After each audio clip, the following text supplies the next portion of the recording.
Hey there, folks. Today, we're diving into some exciting developments in the solar energy sector, specifically in India.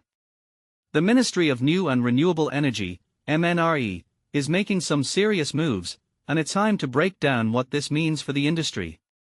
So, the big news is that MNRE has added a whopping 12.7 gigawatts of solar module capacity to the approved list of models and manufacturers, ALMM-I.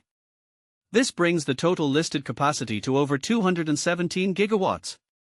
Now, this is significant because it shows the Indian government's commitment to promoting domestic solar manufacturing. Personally, I think this is a huge step towards energy independence and sustainability. But wait, there's more.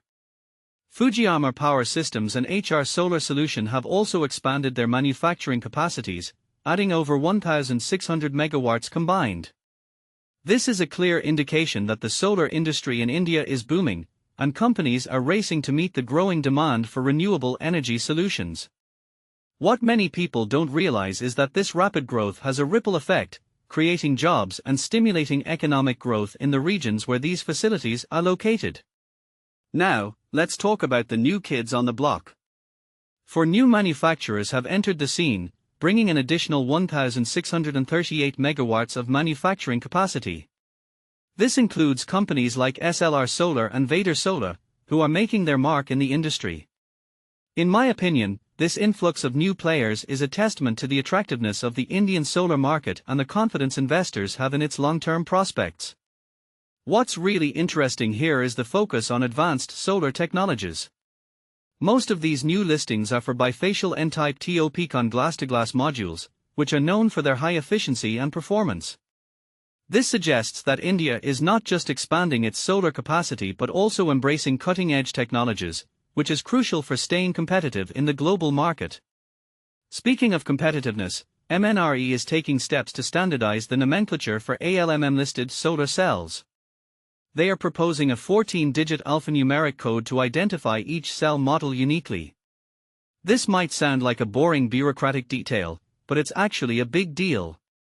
Standardization will make it easier to track and manage the vast array of solar products, ensuring quality and consistency. If you take a step back and think about it, this is a necessary step towards building a robust and reliable solar ecosystem. The proposal also includes identifying the origin of cell components, which will help differentiate ALMM-listed solar modules based on their materials.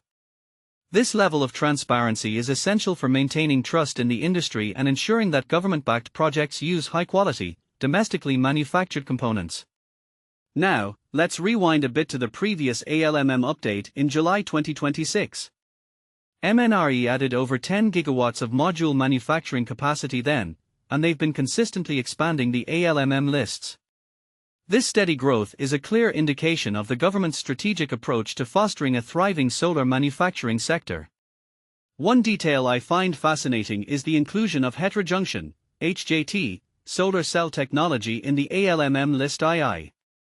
This technology has gained traction, and companies like Reliance Industries are leading the way.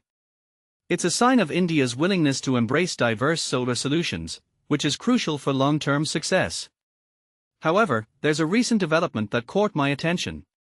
MNRE has extended an exemption from ALMM list II requirements for solar PV cells used in net metering and open-access renewable energy projects until the end of 2026. This move raises a deeper question about the balance between promoting domestic manufacturing and supporting small-scale renewable energy initiatives.